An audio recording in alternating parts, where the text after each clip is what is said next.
Bueno, sé que nos va a ayudar a entender los datos Enrique Zuleta Puceiro, que es un analista. Estos son datos, no son de él, pero bueno, como justo lo teníamos acá, queríamos compartir, porque sobre los números también se va hablando bastante. ¿Qué pasa con Milei? ¿Le afectó o no esto de las denuncias de venta de candidaturas? ¿Cómo está el interno en Juntos? ¿Grabois puede nuclear a todo ese kirchnerismo más duro que no le gustó, que sea más el candidato, y sorprender con un resultado interesante que les lleve a poner muchos legisladores en algún punto, forzar algún sistema de distribución? Bueno, no lo sabemos. Vallejo, nuevamente gracias por la visita. Nos vemos Agradecido soy pronto. yo, cuando guste. Enrique, ¿cómo le va? Buenas noches. Encantado, ¿cómo están? Buenas noches, ¿qué tal? Aquí estamos. Bueno, feliz domingo, Día de la Independencia hoy. Aquí Feliz Día nosotros, de la Patria, sí.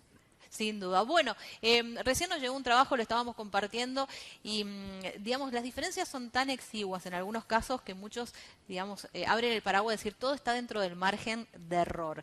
Le quiero preguntar primero, y empezamos siempre por uno de los espacios. En el caso de Milei, primero, ¿se amesetó? Llega una segunda vuelta y esto de la venta de candidaturas, ¿no? Que él la desmintió pero que no queda muy claro, y estos acuerdos con Massa, ¿lo afectaron negativamente?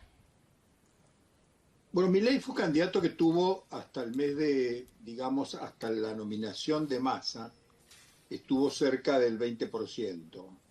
Ya había estado bajando entonces. Cada elección provincial le fue recortando, no solo porque no participaba ni suministraba ideas claras de por qué no participaba, no quería, no podía, no sabía, no tenía, sino que no se lo veía como parte de esta solución, se lo veía más bien como parte de una animación, de una situación de opinión pública, y expresaba un voto bronca, lo dijimos muchas veces aquí, un voto de cansancio, de hastío, y Sí. se tendía a pensar que Milei estaba usufructando esto. Llegó a tener 22%, 23%.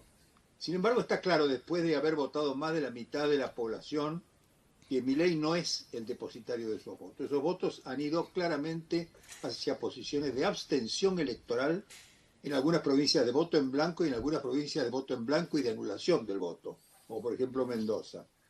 Milei no ha sido el depositario o el canal de expresión de ese electorado descontento, Ujú. porque seguramente en algún momento había una correlación entre bronca, tío, indignación y Milei, pero después Milei a eso le empezó a dar un contenido ideológico. El tema de la dolarización, que lo adoptó sin beneficio de inventario, la dolarización está rechazada por más de un Claro, 80% de la sí. población.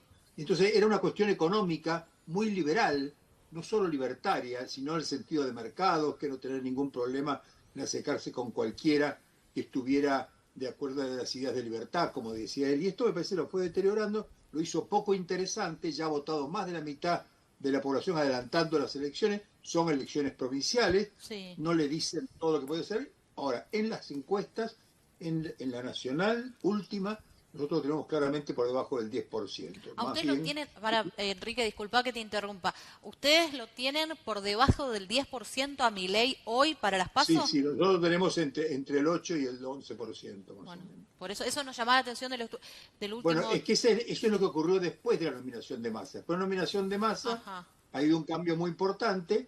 No cambia mucho la intención de voto. Sigue habiendo una ventaja Juntos para el Cambio importante. Ujú. Podría estar entre los 8 y 10 puntos. No voy a dar hoy precisión porque vamos a publicar probablemente el martes. Ajá. Pero la verdad de las cosas es que la distancia del voto sigue igual a la de Juntos para el Cambio, pero ha cambiado muchísimo la posición de Massa.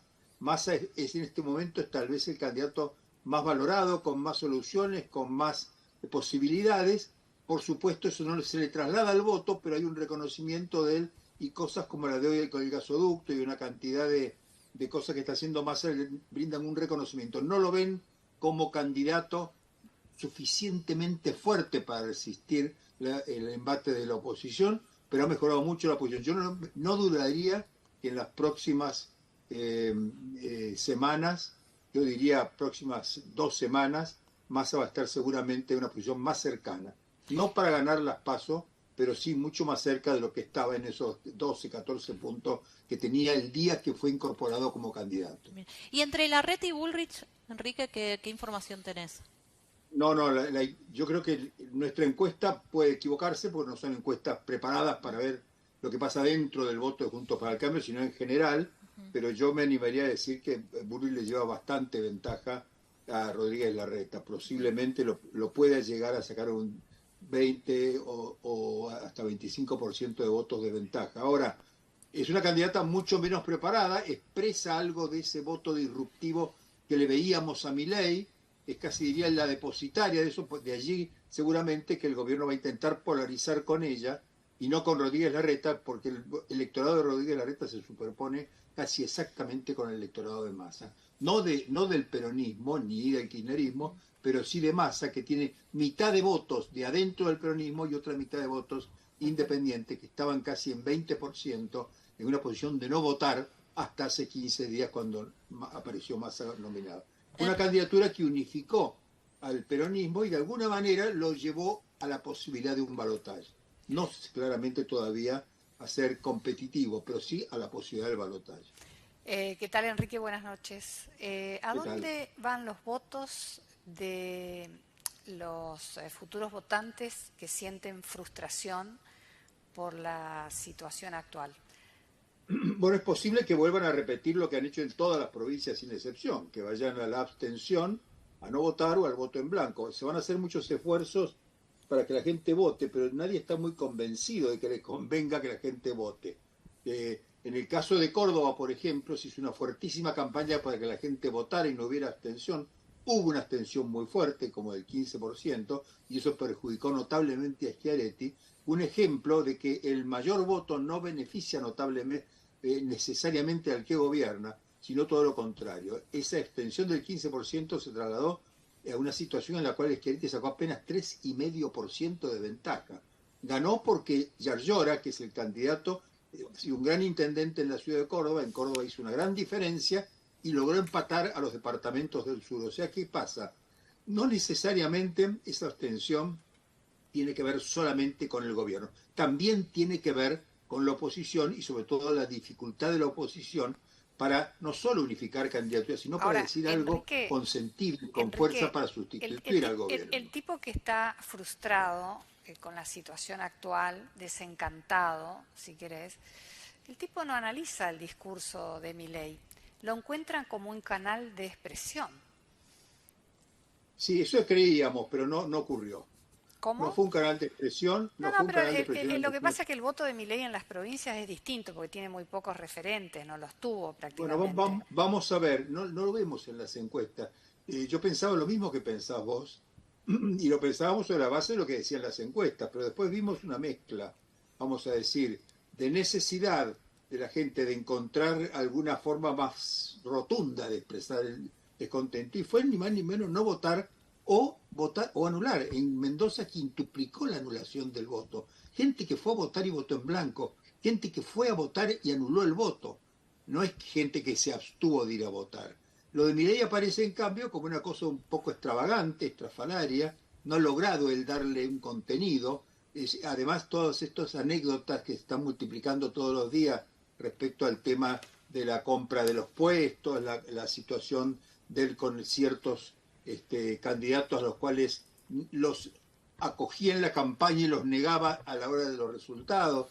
Me parece que eso le ha dado a Milei una idea de cordura y de fuerza que podría haber dado. Además, la incorporación de gente a las listas no ha sido muy feliz. Ha tenido alguna figura de cierto conocimiento público en el caso de la provincia de Buenos Aires, pero ha tenido muy poca suerte en cuanto a la gente que ha logrado reclutar en el resto del país. Enrique, Ojo con el voto provincial, porque el voto provincial, sin ser igual que el nacional, ni nada que ver con eso, sin embargo, nos ha dado muchas pistas que no teníamos hasta hace poco, ahora las tenemos. Enrique, Martín Varela, buenas noches, ¿cómo estás? Buenas Te noches. escuchaba con mucha atención y te quería preguntar algo respecto de, más que los candidatos, los perfiles de los votantes en términos mayoritarios.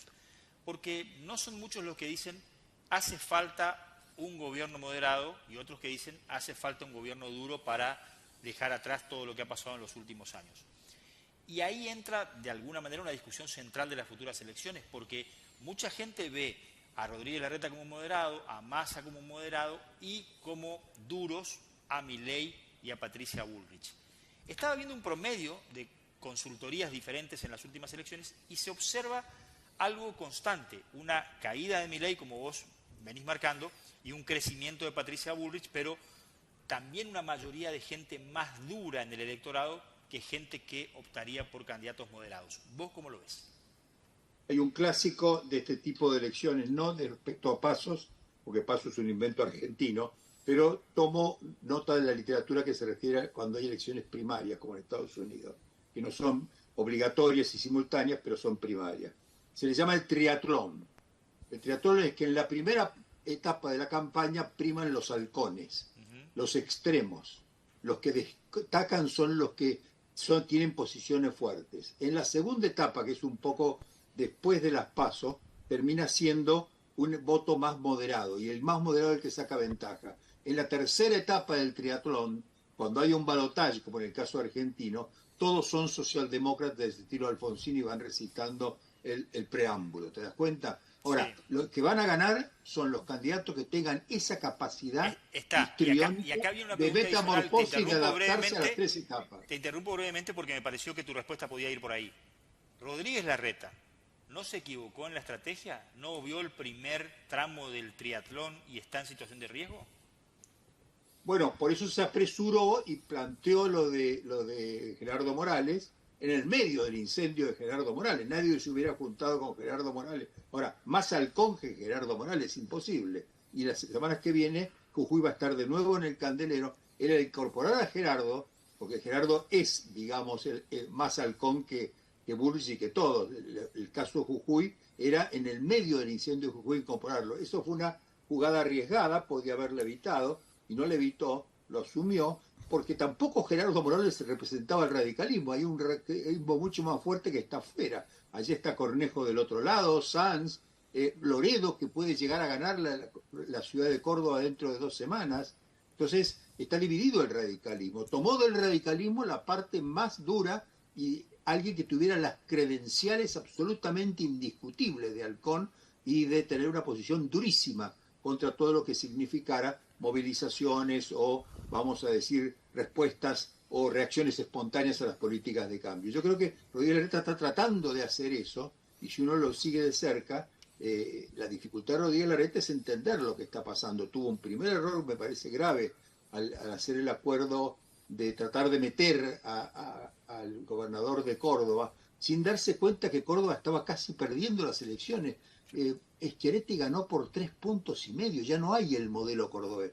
Él se equivocó en ese punto, también se equivocó y no pudo salir tranquilo. Le lleva muchas ventajas estratégicas a Bullrich, a Rodríguez Larreta. Enrique, vos estabas diciendo recién el aumento extraordinario de votos nulos y votos blancos en todas las elecciones hasta ahora.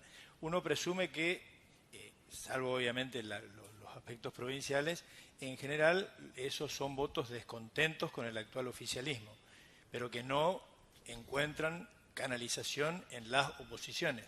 Y en la no, con el oficialismo y con la oposición. Por eso, porque si vienen a la oposición como un canal claro, irían a la oposición. Esa es la pregunta. Si vieran a la oposición como un canal claro, irían a la oposición. Ahora, ¿puede recuperar la oposición el voto de eso? Y al revés, ¿puede el oficialismo, mejorando algo, hacer que esos nulos o blancos o indecisos también vayan al oficialismo? Digo, como la inauguración de hoy del gasoducto Néstor Kirchner, actos de alguna manera espectaculares que signifiquen que este gobierno está funcionando de alguna manera. ¿Le pueden hacer recuperar votos? Eso es ya meterse en la campaña que yo realmente no tengo información, pero a mí me da la impresión de que la campaña de Massa va a ir por ese lado. Massa tiene un consultor que Gutiérrez Rubí, que es probablemente el mejor consultor que hay hoy en América Latina. Él ganó la elección de Petro, ha ganado elecciones muy importantes, es una figura muy preparada para este tipo de elección. Él es el que monopoliza la conducción de la campaña de Massa, no hay otros conductores ni jefes de campaña. Es una campaña muy precisa, muy centrada en los sentimientos, y que no creo que vaya a ser una política de confrontación con nadie. Van a ser todas inauguraciones del tipo de las que han visto ustedes hoy, pensando no tanto en el electorado que ya no va a votar al peronismo, que está básicamente en las provincias del centro, sino en los electorados provinciales que también han defolteado, no han ido a votar y presentan serios síntomas de también estar optando por la abstención. Van a tratar de movilizar estos porque son todos proyectos de transformación, proyectos de infraestructura, de grandes obras, de cumplimiento de promesas en los temas energéticos y en los temas laborales. Entonces va a tratar de ir buscando suturar esa herida que tiene en el vientre el oficialismo y que lo lleva a la abstención a sectores descontentos cuando le dicen, bueno, en realidad, ¿creen ustedes que esto que no logramos nosotros lo va a lograr el macrismo? Ese es un poco el argumento, ¿no es cierto? Vos dijiste hoy lo que... va a lograr Bullrich. Bullrich es la que le va a garantizar a ustedes lo que nosotros no estamos pudiendo hacer, ¿te das cuenta? Bueno, una Argentina Disney entonces en estos días antes de las elecciones. Muy Bueno, difícil la Argentina, no apta para simplificación. no, gracias Enrique, como siempre, muy amable. Gracias a ustedes. Maestra Enrique Zuleta Pucero. Una cosita muy Dale,